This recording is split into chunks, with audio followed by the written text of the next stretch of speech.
ओम ज्ञानदीप। असांजो मोह यानी अज्ञान। क़दीम इतिहास वग़ैरह ग्रंथनि मां पतो पवे थो त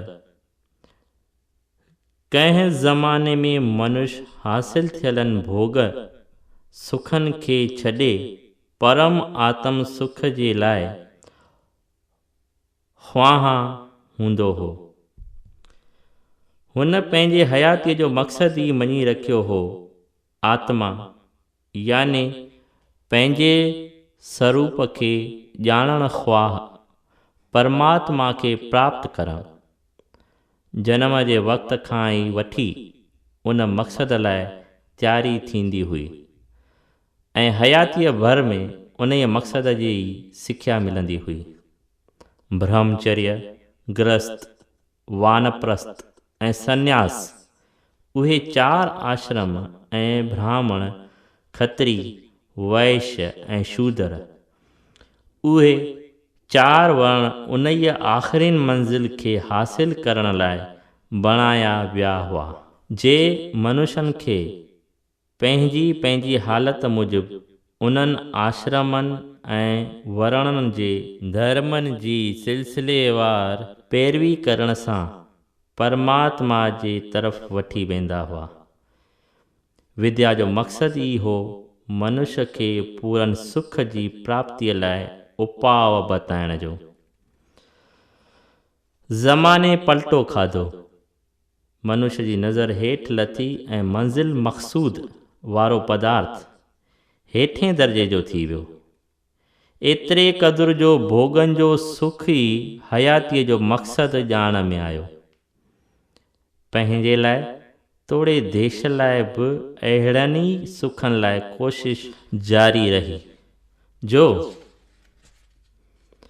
नंढे दायरे में आहे सो फ़क़ति पंहिंजे सुख लाइ यतन कोशिश करे रहियो आहे ऐं जो वॾे दायरे में आहे सो देश जे सुखनि लाइ कोशिश करे रहियो आहे। जंहिं कोशिश में बि शख़्सी भोग आहे। सुखनि जी इच्छा लिकियल रहे थी।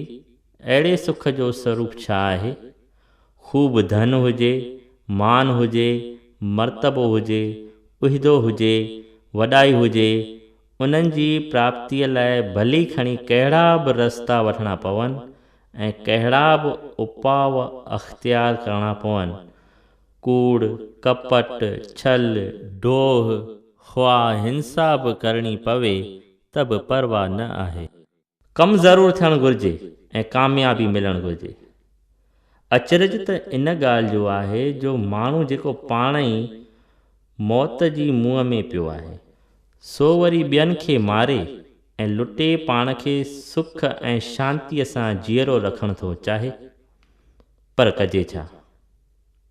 विद्यालय, यूनिवर्सिटियूं, आश्रम, मठ, मंदर, सभिनी जॻहियुनि ते इहा ई सिख्या मिली रही आहे त धन कमायो, उहिदेदार बणो, दर्जो हासिल करियो, हिन लोक जो सुख ई सुख अथव।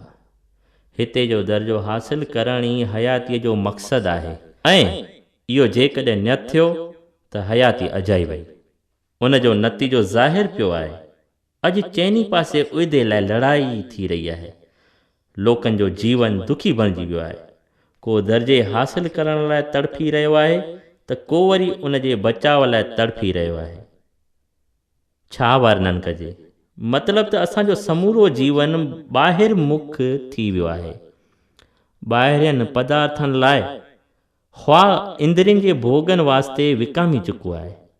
गोश्त जे टुकर लाइ सिरड़ियुनि ऐं कांवनि मुआफ़िक़ लड़ाई थियण लॻी आहे। कंहिं ज़माने में परमात्मा खे प्राप्त करण लाइ तपस्याऊं थींदियूं हुयूं, पर अॼु भोगनि खे प्राप्त करण लाइ तपस्याऊं थियनि थियूं। कॾहिं त भॻवान जी प्राप्तिअ लाइ पाण खे अर्पण कबो हो। अॼु भोगनि जी तस्वीर खे पूॼियो वञे थो। कॾहिं त शरीर मां आत्म बुद्धीअ खे त्यागे ब्रह्म परमात्मा में आत्म बुद्धीअ जो धारण कयो वेंदो हो, पर अॼु ब्रह्म में आत्म बुद्धीअ जो धारण ग़ैर ज़रूरी ॼाणे उन मार्ग ते हलण वारनि खे शरीर में आत्म बुद्धि मां पिणो धारण वारी सिख्या ॾिनी वञे थी। वॾा वॾा बुद्धिवान तपस्वी ऐं संजमी मनुष्य बि अॼुकल्ह भोगनि जी प्राप्ति करण ऐं कराइण वास्ते ई जीवन जो मक़सदु ठहिराए उनखे धर्म ॼाणी रहिया आहिनि।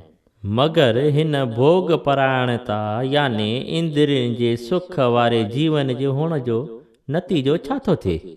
मनुष्य में राक्षसी स्वभावनि जो भरणु, धिकार, हिंसा ऐं वेर वठण जी परपक्ता मज़बूती, घोर अशांति ऐं सुख जे नाले में दुखनि भरियल ज़िंदगी।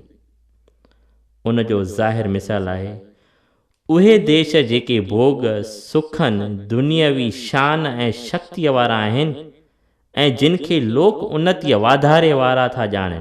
तिन देशनि जी अंदरी हालति पर उन ई अंदरूनी हालति खे बि ॾिसणु घुरिजे ईश्वरी ज्ञान वारनि ऋषियुनि जे अखियुनि सां।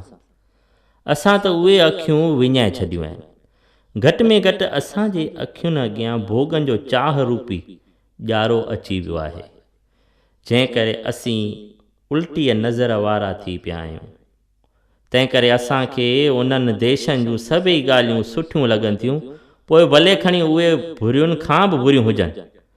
अहिड़ो जादू चढ़ी वियो आहे जो उन ई जादूअ सबबि असांखे पंहिंजो हिरदो बि नथो वणे, हिरदो बि पराओ बणाए छॾियो अथऊं। इन करे अॼु असीं पराए देश जे दुराचार में सदाचार, पाप में पुण्य, स्वार्थपणे में देशभक्ति, गिरावट में उन्नति, अधर्म में धर्म ऐं नीचता में उच्चता जो उल्टो ॾेख ॾिसी रहिया आहियूं। ऐं सभिनी तरफ़नि खां अहिड़े ॾेख खे हासिल करण लाइ अंधे हिर्स में हैरान आहियूं। जिते सुख आहे ई कोन उते सुखी ॻोल्हणु ईअं आहे जीअं ततल वारीअ खे जल सम्झी उन में ढोड़णु। भॻवान श्री कृष्ण त हिन जगत खे बेबका, सुख रहित, दुखनि जो घर ऐं अनित्य ॼाणायो आहे ऐं जगत जे हर हिकु पदार्थ में पैदा, नास, कमालियत ऐं ज़वालियत रूप दुख ऐं ऐब ॾिसी करे वैराग खे धारण जी आज्ञा ॾिनी अथसि। भॻवान जे ई हथ में हिन जगत रूपी नाटक जे खेल खेलाइण जी ॾोरी आहे। ईअं सम्झी मनुष्य खे जेको जेको पार्ट अदा